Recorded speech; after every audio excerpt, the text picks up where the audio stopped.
घबरा जाते हैं कि शायद ये एक ही चीज है। मार्स रोवर रोबोट का सॉफ्टवेयर था। कोड का आउटपुट किस ऑपरेटिंग सिस्टम और मशीन में चलेगा, दोनों प्लेटफॉर्म्स की ऐप्स बना सकते हैं। इस प्रोग्राम के मेथड्स और एट्रीब्यूट्स यहाँ दिखाए गए। किसी यूनिवर्सिटी या कॉलेज जाने की जरूरत नहीं। ये चीज आपको अपनी अहलियत का एतबार देती है के साथ नमाज वगैरह का भी एहतमाम करो। ये लिस्ट ऐसे ही है जैसे रेनबो चीजों के क्लोन बनाएंगे। अगर मैं ये काम नहीं कर रहा तो मुझे मार मार कर बताते रहें।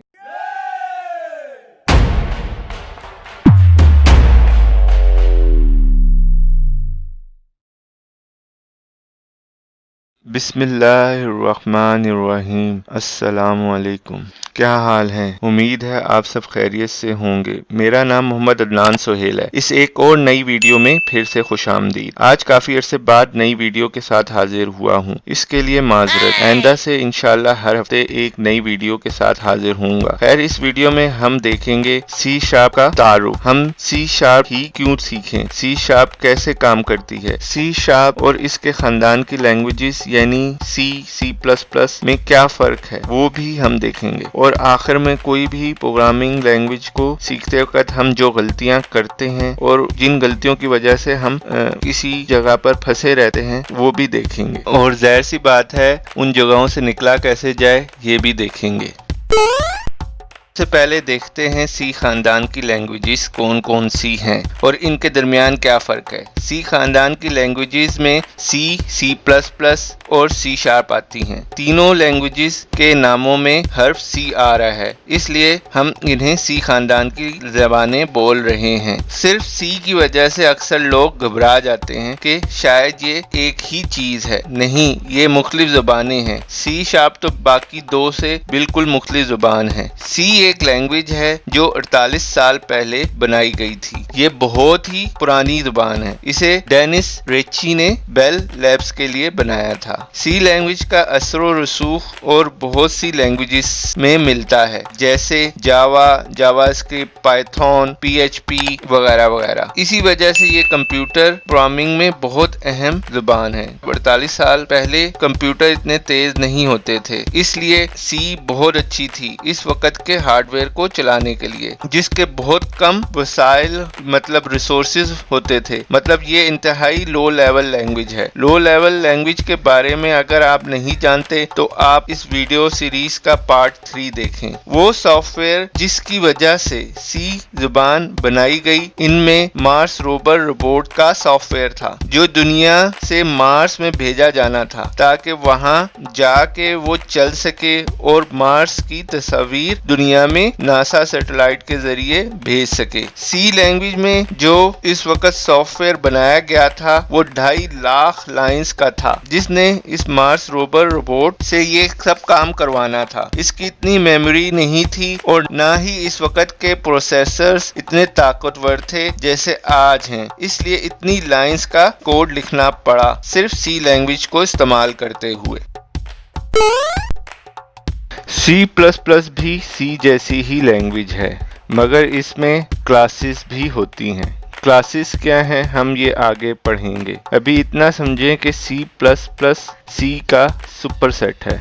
सुपरसेट मतलब सी जो कुछ कर सकती है वैसे ही सी प्लस प्लस भी कर सकती है। यानी सी प्लस प्लस सी का एक्सटेंडेड मतलब तो सी शुदा वर्जन मतलब सूरत है। ये इसी तरह है जैसे जावा स्क्रिप्ट और टाइप स्क्रिप्ट हैं। टाइप स्क्रिप्ट में टाइप शामिल कर दी गई हैं जो जावा स्क्रिप्ट में नहीं होती, यानी जावा स्क्रिप्ट का एक्सटेंडेड वर्जन टाइप स्क्रिप्ट है। सी प्लस प्लस और सी में फर्क भी कुछ ऐसा ही है, यानी सी में क्लासेस डालकर सी प्लस प्लस बनाई गई है जो इसे ऑब्जेक्ट ओरिएंटेड प्रोग्रामिंग लैंग्वेज बना देती है। ऑब्जेक्ट ओरिएंटेड प्रोग्रामिंग क्या है ये इंशाल्लाह हम आगे पढ़ेंगे। सी प्लस प्लस बनाने वाले ने यही सोचकर सी प्लस प्लस बनाई। इनका नाम बयाने एस्ट्रोस स्ट्रिप है। सी और सी प्लस प्लस में स्पीड का कोई फर्क नहीं, दोनों ही लो लेवल लैंग्वेज हैं। लोग सी प्लस प्लस इसलिए इस्तेमाल करते हैं क्योंकि C plus plus object oriented programming language है। सी शार्प भी एक प्रोग्रामिंग लैंग्वेज है जो माइक्रोसॉफ्ट के मालिक बिल गेट्स ने माइक्रोसॉफ्ट प्लेटफॉर्म की एप्लीकेशन बनाने के लिए बनवाई है। सी शार्प सी और सी प्लस प्लस से बिल्कुल मुख्तलिफ है। ये जावा जैसी लैंग्वेज है। ये लैंग्वेज इंटरप्राइज प्रोग्राम बनाने के लिए बनाई गई है। बिल गेट्स ने इसे बनाने के लिए लाखों डॉलर खर्च किए हैं। ये .NET फ्रेमवर्क की एक लैंग्वेज है जो विंडोज के प्रोग्राम बनाने के लिए इस्तेमाल होती है।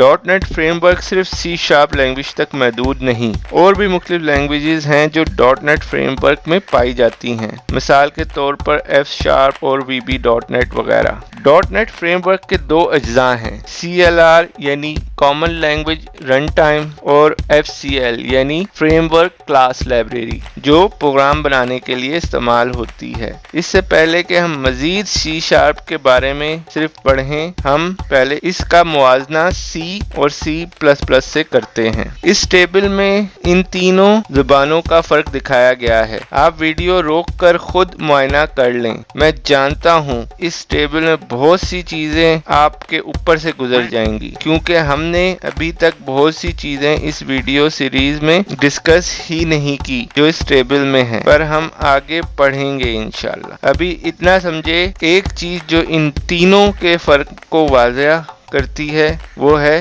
स्पीड, यानी सी प्लस प्लस में कंप्यूटर तेज चलता है जबकि सी शार्प में डेवलपर तेज चलता है। मतलब सी शार्प में कम कोड लिखना पड़ता है जबकि सी प्लस प्लस में ज्यादा कोड लिखना पड़ता है। इसी तरह सी प्लस प्लस का बनाया हुआ प्रोग्राम ज्यादा तेज चलेगा सी शार्प के मुकाबले में। मगर आज कंप्यूटर के हार्डवेयर की स्पीड का इतना मसला नहीं रहा जितना पहले होता था। ये चीज मैंने अपनी पिछली वीडियो में बहुत डिटेल से डिस्कस की है, आप वो देख सकते हैं। लाख बात की एक बात, C sharp C plus plus से सीखने में बहुत आसान है। मजीद और फायदे आप इस वीडियो में देखेंगे।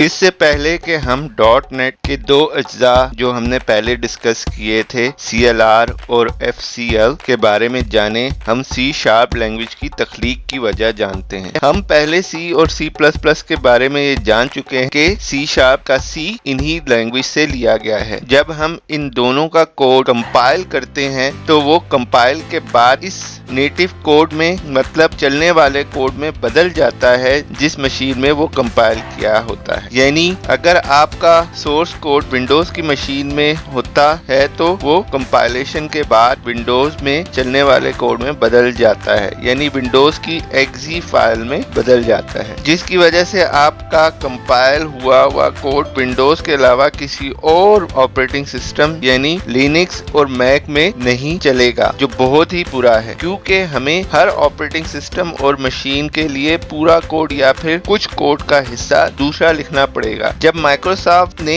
नई सी शार्प लैंग्वेज बनाने का इरादा किया तो उन्हें यही फिक्र लाहक हो गई जो हमने अभी बयान की है। उन्होंने वही तरीका अपना लिया जो जावा लैंग्वेज में होता है। जावा में आपका सोर्स कोड कंपाइल के बाद नेटिव कोड में नहीं बल्कि बाइट कोड में बदलता है। यही काम सी शार्प में भी डाल दिया गया, यानी आपका सोर्स कोड कंपाइल के बाद IL मतलब इंटरमीडिएट लैंग्वेज में बदलता है जो किसी भी ऑपरेटिंग सिस्टम में चल सकता है। यानी IL फिर एक और कंपाइलेशन जिसे JIT यानी जस्ट इन टाइम कंपाइलेशन कहते हैं, इस मशीन और ऑपरेटिंग सिस्टम की एग्जीक्यूशन फाइल में बदल जाता है जिसमें इसका चलना मकसूद होता है। इस तरह हमें इसकी फिक्र नहीं करनी पड़ती कि आपका सोर्स कोड का आउटपुट किस ऑपरेटिंग सिस्टम और मशीन में चलेगा, जो एक बहुत जबरदस्त अमल है।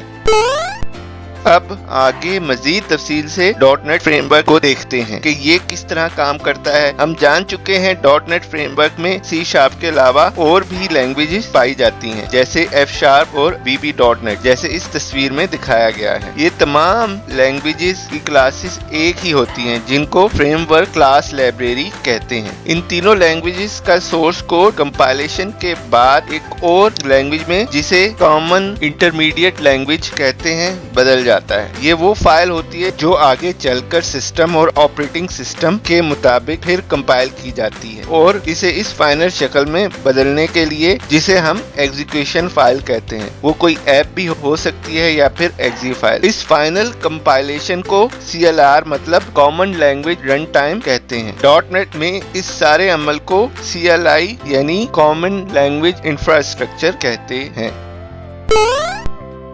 अब हम देखते हैं कि हमने C# लैंग्वेज क्यों चुनी, हम इस लैंग्वेज को क्यों सीखें, इसका क्या फायदा है।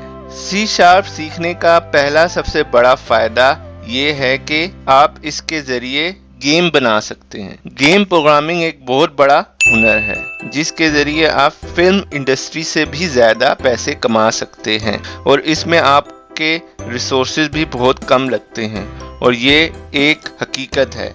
इस हकीकत को पूरा करने के लिए आपको ये लैंग्वेज सीखना पड़ेगी क्योंकि एक गेम इंजन यूनिटी में यही लैंग्वेज गेम बनाने के लिए इस्तेमाल होती है और आज टॉप गेम इंजन की लिस्ट में यूनिटी दूसरे नंबर पर आता है। इसके जरिए आप अकेले पूरा गेम बना सकते हैं, वो भी फ्री में। अकेले गेम बनाने के अमल को इंडी गेम डेवलपर कहते हैं। इंडी गेम डेवलपमेंट के लिए आपको C# की प्रोग्रामिंग के साथ साथ ग्राफिक में भी अबूर हासिल करना पड़ेगा, जो इंशाल्लाह हम आगे इस वीडियो सीरीज में भी सीखेंगे।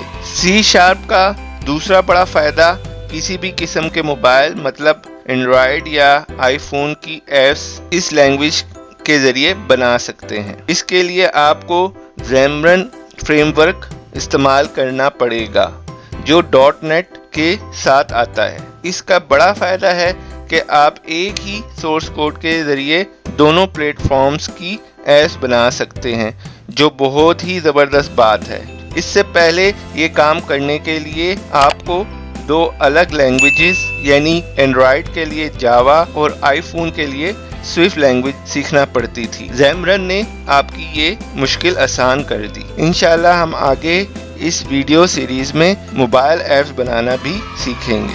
C# का तीसरा बड़ा फायदा किसी भी ऑपरेटिंग सिस्टम मतलब लिनक्स, विंडोज और मैक के ऐप्स बना सकते हैं। इसके लिए हमें मोनो प्लेटफॉर्म इस्तेमाल करना पड़ेगा।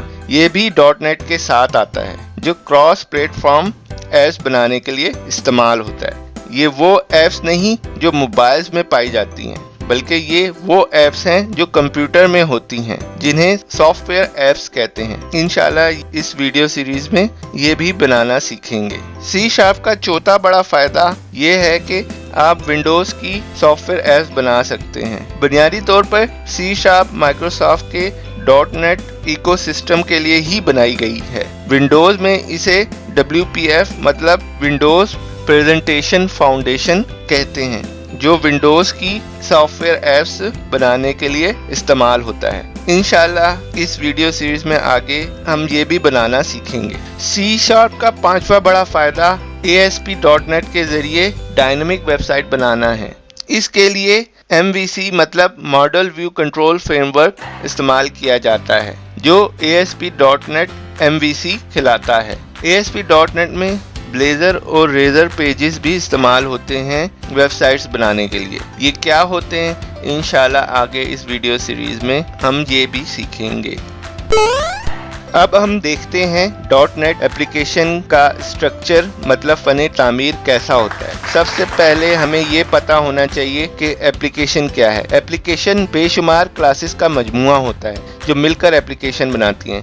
ये क्लासेस जब एप्लीकेशन चल रही होती है उस वक़्त कोई मखसूस काम करती हैं। क्लास क्या होती है? क्लास एक कंटेनर मतलब कोई एक चीज़ है जिसका कोई डेटा होता है या फिर मेथड होते हैं। मिसाल के तौर पर कार एक चीज़ है जिसकी एक प्रोग्रामिंग में क्लास है। इसके डेटे में इसका मॉडल आएगा, इसके बनने की तारीख होगी, इसका रंग होगा, ये सब इसके डेटे में आएगा। इनको एट्रीब्यूट्स मतलब औसाफ कहते हैं, यानी कार के औसाफ जितने भी हैं वो कार के डेटे में आएंगे। इसी तरह कार का स्टार्ट होना, कार का मूव होना इसके मेथड्स में आएगा। इनको कार के फंक्शंस या बिहेवियर मतलब सलूक कहते हैं, यानी कार क्या क्या कर सकती है। किसी एक एप्लीकेशन में इस तरह के सैकड़ों या हजारों क्लासेस होती हैं जिनके जरिए ये एप्लीकेशन कोई काम अंजाम देती है। एप्लीकेशन कोई गेम भी हो सकता है। इस मिसाल में हमने कार को एज अ गेम कैरेक्टर ही दिया है। इसके अलावा क्लास की मिसालों में कोई फॉर्म भी हो सकता है जिससे हम किसी शख्स का डेटा लें, फिर वो एप्लीकेशन की किसी और क्लास के जरिए कोई प्रोसेस करे और इसको कहीं डिस्प्ले करे। ये जो प्रोसेस होगा वो किसी फंक्शन में हो रहा होगा। अगर हम इसकी रियल वर्ल्ड एग्जांपल लें तो फॉर एग्जांपल एक शख्स ने अपनी पैदाइश की तारीख डाली। उस क्लास ने उसकी पैदाइश की तारीख को एक फंक्शन के जरिए प्रोसेस करके उसकी उम्र बता दी। क्लासेस जब बहुत ज़्यादा हो जाती हैं तो एक जैसी क्लासेस का बंदोबस्त करने के लिए नेम स्पेसेस और असेंबलीज इस्तेमाल की जाती हैं। नेम स्पेस पूरी एप्लीकेशन की क्लासेस का बंदोबस्त हर क्लास के नाम से पहले इस्तेमाल होकर कर रही होती है, जबकि असेंबलीज अलग से फाइल्स की शक्ल में कर रही होती हैं। इन फाइल्स का एक्सटेंशन DDL मतलब डायनेमिक लिंक लाइब्रेरी होता है, जो एग्जीक्यूशन फाइल के साथ इस्तेमाल में आती है। कैसे ये आगे इस वीडियो सीरीज में हम जब C# की कोडिंग कर रहे होंगे तो सीखेंगे। एक एप्लीकेशन की कई DDL एक्सटेंशन वाली फाइल्स मतलब असेंबलीज हो सकती हैं जो एप्लीकेशन की एग्जीक्यूशन के वक्त उस फाइल के साथ होना लाजमी होती हैं। ये लाजमी नहीं कि DLL ही हो, एग्जीक्यूशन फाइल खुद भी एक असेंबली ही होती है। असेंबलीज और नेम स्पेस किसी मखसूस काम के लिए भी हो सकते हैं, जैसे एप्लीकेशन सिक्योरिटी, एप्लीकेशन का डेटा, ग्राफिक्स से ताल्लुक रखने वाले नेम स्पेसेस या असेंबलीज। नेम स्पेस और असेंबलीज का ताल्लुक कोड की मैनेजमेंट से है, जबकि क्लासेस का ताल्लुक एप्लीकेशन की फंक्शनैलिटी से है। कोई भी C# प्रोग्राम की बुनियादी बनावट क्या होती है, अब हम वो देखते हैं। हमने ये प्रोग्राम C# में लिखा है जिसमें कोशिश की है कि C# के बुनियादी टर्म्स जो तकरीबन हर प्रोग्राम में होती हैं आप इनको जान लें। सबसे पहले हमने यूजिंग डायरेक्टिव लिखा है, जैसे इस मिसाल में सिस्टम की यूजिंग डायरेक्टिव इस्तेमाल हुई है, जिससे मुराद सिस्टम की क्लास लाइब्रेरी इस प्रोग्राम में इस्तेमाल होगी। इसके बाद इस प्रोग्राम का नेम स्पेस माई प्रोग्राम के नाम से इस्तेमाल किया गया है। माई प्रोग्राम नेम स्पेस के अंदर एक क्लास माई क्लास के नाम से इस्तेमाल की गई है। माई क्लास के अंदर एक मेथड दिया गया है मेन के नाम से। ये बुनियादी मेथड है किसी भी C# के प्रोग्राम का। ये हर C# के प्रोग्राम में लाजमी पाया जाता है और एक ही होता है। यही आपके सारे दूसरे मेथड्स को रन कर रहा होता है। इस मेथड के अंदर हमने माई फंक्शन की कॉलिंग स्टेटमेंट दी है। माई फंक्शन भी एक मेथड है जो इस मेन मेथड के बाद आप देख सकते हैं। यही वो मेथड है जो मेन मेथड के अंदर कॉल किया गया है माई फंक्शन के नाम से। इस माई फंक्शन के नाम के मेथड के अंदर भी एक और मेथड को कॉल किया गया है जिसे यहाँ दिखाया गया है। इसके बाद कंसोल राइट लाइन की स्टेटमेंट आती है। कंसोल डॉट राइट लाइन के अंदर हमने एक स्टेटमेंट प्रिंट के लिए दी है। आप आउटपुट में अगर कोई चीज प्रिंट करवाना चाहते हैं तो कंसोल डॉट राइट लाइन के अंदर वो लिखेंगे जो आपके आउटपुट में प्रिंट होगा। इसके बाद एक और मेथड शुरू होता है माई अनदर फंक्शन के नाम से। इस मेथड के अंदर पहले हमने एक लाइन प्रिंट करवाई है, फिर उसके बाद हमने एक और क्लास बनाई है माई अनदर क्लास। उसका अब यहाँ पर ऑब्जेक्ट बना रहे हैं MAOC के नाम से। उस क्लास के अंदर माई डेटा के नाम से एक डेटा फील्ड है जिसको हम 14 वैल्यू साइन कर रहे हैं। फिर कंसोल राइट लाइन के जरिए वो डेटा हम वापस ले रहे हैं और प्रिंट कर रहे हैं। अब वही क्लास शुरू हो जाती है जिसका हमने पहले डेटा असाइन किया था और डेटा लिया था। अब ये वो फील्ड है जिसमें हमने 14 वैल्यू साइन की थी माई डेटा के अंदर। उसके बाद वो प्रॉपर्टी है जो बेसिकली गेट के जरिए हम लेंगे डेटा। गेट मतलब लेंगे डेटा और सेट मतलब जो 14 वैल्यू दे रहे थे उसको वो सेट कर रहे हैं। इस प्रोग्राम के मेथड्स और एट्रीब्यूट्स यहाँ दिखाए गए हैं। जब हम इस प्रोग्राम को कंपाइल करेंगे तो इसका आउटपुट इस तरह का होगा जैसे यहाँ नीचे दिखाया गया है। अगर आपको ये प्रोग्राम ऊपर से गुजर गया है तो फिक्र ना करें, ये प्रोग्राम मैंने सिर्फ C# के बुनियादी बनावट दिखाने के लिए लिखा था। जब हम विजुअल स्टूडियो में C# का कोड लिखना शुरू करेंगे तो C# की बिल्कुल इब्तदाई टर्म्स को बहुत तफसील से एक एक करके देखेंगे। अगर आप मेरे बारे में नहीं जानते तो मैं आपको बताता चलूं, मैंने प्रोग्रामिंग ऑनलाइन इंटरनेट से ही खुद ही सीखी है। और मेरा यकीन करें कि आपको प्रोग्रामर बनने के लिए या किसी कंपनी में प्रोग्रामिंग की जॉब करने के लिए किसी यूनिवर्सिटी या कॉलेज जाने की ज़रूरत नहीं। इसके बावजूद मैं ये कहूँगा, ऑनलाइन प्रोग्रामिंग सीखना आसान नहीं। ऑनलाइन प्रोग्रामिंग सीखते हुए आप बेतहाशा जगहों में फंस जाएंगे और इन जगहों से तंग आकर आप शायद प्रोग्रामिंग सीखना छोड़ दें, या फिर आप इन जगहों में अपना बहुत सा वक्त बार बार एक जैसी गलतियां करके ज़ाया करें। अब मैं इन फंसा देने वाली जगहों और बार बार होने वाली गलतियों के बारे में आगे गुफ्तगू करूंगा। इन लोगों के लिए जो इस मैदान में बिल्कुल नए हैं, बल्कि उन लोगों के लिए भी जो पुराने हैं और अभी तक यही गलतियां कर रहे हैं, और देखेंगे कैसे इन गलतियों से अपने आप को महफूज किया जाए।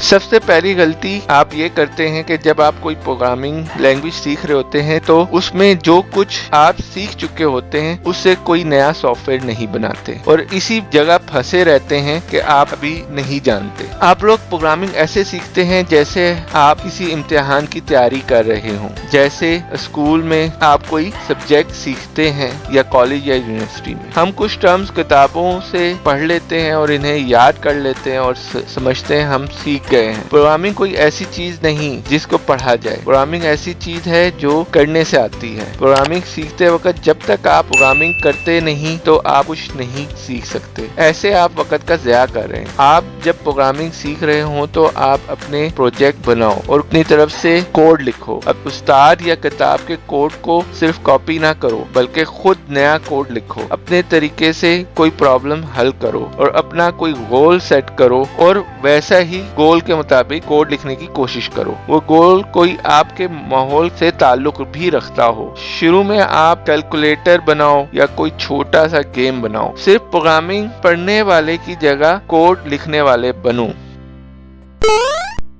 दूसरी गलती जिसमें आप फंसे रहते हैं कि आप ये ही पहचान नहीं पाते कि आप प्रोग्रामर बन चुके हैं। ये बहुत शुरू के वक्त में होता है जब आप कुछ सीख रहे होते हैं। आप ये ही सोचते रहते हैं कि एक और कोर्स सीख लिया जाए या एक और किताब पढ़ ली जाए या एक और लेक्चर देख लिया जाए। आप यही सोचते रहते हैं कि आप अभी तैयार ही नहीं हुए कि किसी जगह जॉब के लिए अप्लाई करें या अपनी कंपनी स्टार्ट करें या अपनी कोई प्रोडक्ट बनाएं। इससे किस तरह बचा जाए ये बहुत आसान है। अब पहले वाला पॉइंट में जो बयान किया गया है वही कुछ करना है, अपना कोड लिखना है। आप अपना कोड लिखो। जब आप कोई कोड लिखते हो तो आपकी आंखें और दिमाग वो सब कुछ देख लेता है जो आप सब कुछ जानते हो और इस तरह आपका दिमाग बताता है कि आप तैयार हो। ये चीज आपको अपनी अहलियत का एतबार देती है कि ओए तूने ये बनाया है, तू और भी बहुत कुछ बना सकता है। आमतौर पर लोग सीखने के महले में ही फंसे रहते हैं। वो नया सीखने का मवाद ही जमा करते रहते हैं। अगर आप ये जानना चाहते हो कि आप प्रोग्रामिंग में क्या जानते हो, जाओ और कोड लिखो।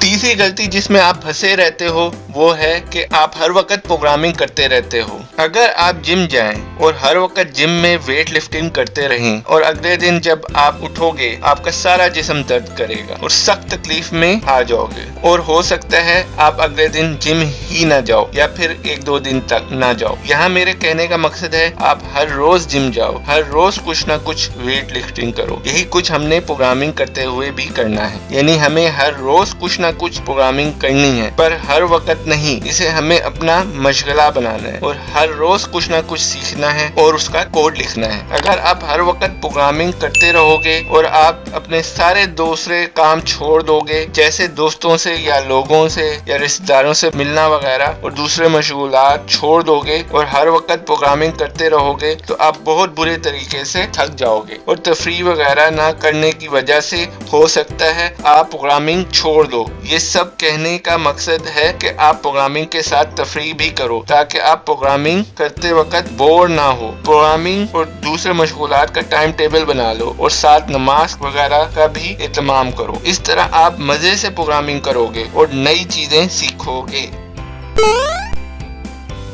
चौथी गलती जिसमें आप फंसे रहते हो वो है कि आप अपनी रेज्यूमे में स्किल्स की लिस्ट बनाते रहते हो कि आपने क्या क्या सीख लिया, यानी जावास्क्रिप्ट सीख ली, HTML सीख ली, CSS सीख ली, SQL सीख ली, C# सीख ली, बूम, اور اس طرح آپ سمجھتے ہو کہ آپ پروگرامر بن گئے ہو، مگر اس طرح پروگرامنگ میں نہیں ہوتا۔ اس طرح کی لسٹ بنا کر آپ پروگرامر نہیں بن جاتے، کیونکہ آپ ہر وقت یہ سب چیزیں سیکھتے رہتے ہو۔ مطلب یہ ممکن ہی نہیں کہ آپ پوری جاوا اسکرپٹ سیکھ لو یا HTML سیکھ لو یا CSS سیکھ لو، آپ ہر وقت جاوا اسکرپٹ سیکھتے رہتے ہو اور دوسری ٹیکنالوجیز۔ یہ لسٹ ایسے ہی ہے جیسے رینبو۔ اس طرح کی لسٹ بنانے کی بجائے آپ نے جو پروجیکٹس بنائے ہیں ان کی لسٹ بناؤ، یا جو پروجیکٹس کرنے ہیں ان کی لسٹ بناؤ، جیسے واٹس ایپ کا کلون، پلیٹ فارم گیم، اوبر کلون وغیرہ۔ مطلب یہ ہر چیز پروجیکٹ بیس ٹیوٹوریل سے سیکھو اور ان کو خود بناؤ، اور جو خود بنا چکے ہو ان کی لسٹ بناؤ۔ انشاءاللہ اس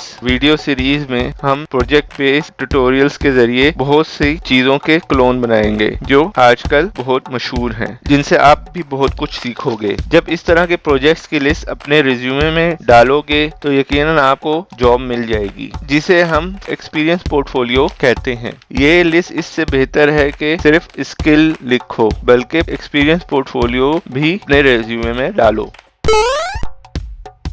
پانچویں غلطی یہ ہے جس میں آپ پھنسے رہتے ہو کہ آپ کوئی پروجیکٹ کے خاتمے کی تاریخ نہیں رکھتے، یا آپ سیکھنے کے عمل کی بھی کوئی تاریخ نہیں رکھتے کہ میں اب یہ اس تاریخ تک یہ سیکھ جاؤں گا، یعنی میں یہ چیزیں فلاں تاریخ تک سیکھ لوں گا یا بنا لوں گا۔ اگر ایسا نہیں کرو گے تو آپ اس مرحلے میں پھنسے ہی رہو گے۔ اگر آپ ڈیڈ لائن نہیں رکھو گے تو پروجیکٹس بھی مکمل ہی نہیں ہوں گے۔ خاتمے کی زور زبردستی آپ کو اپنے لیے کرنی پڑے گی، اسی پریشر میں آ کر آپ پروجیکٹ ختم کر لو گے۔ یہ سیکھنے کے عمل میں بھی کارآمد طریقہ ہے۔ یہ ہی وہ چیز ہے جس کی وجہ سے لوگ یونیورسٹی، کالجز اور اسکول وغیرہ میں جاتے ہیں۔ یہ سب ادارے اسی طرح کام کرتے ہیں، کیونکہ آپ کو ان اداروں میں نمبرز لینے ہوتے ہیں اور گریڈز لینے ہوتے ہیں یا ڈگری لینی ہوتی ہے، تو اس کا پریشر یہ ادارے آپ پر ڈالتے ہیں، جس سے آپ ڈگری کے لحاظ سے وہ چیز سیکھ جاتے ہو جو آپ اس ادارے میں کر رہے ہوتے ہو۔ وہاں ٹیچرز آپ کو ڈراتے ہیں کہ آپ فیل ہو جاؤ گے وغیرہ وغیرہ، جس کی وجہ سے آپ پھر پڑھتے ہو۔ ہمارے ہاں کچھ لوگ پھر بھی نہیں پڑھتے، وہ ایک اور وجہ ہے۔ اگر آپ نے واقعی کچھ کرنا ہے تو جو کچھ کرنا ہے اسے اپنے کمرے کی دیوار پر لکھ کر لگا لو کہ میں نے فلاں تاریخ تک C#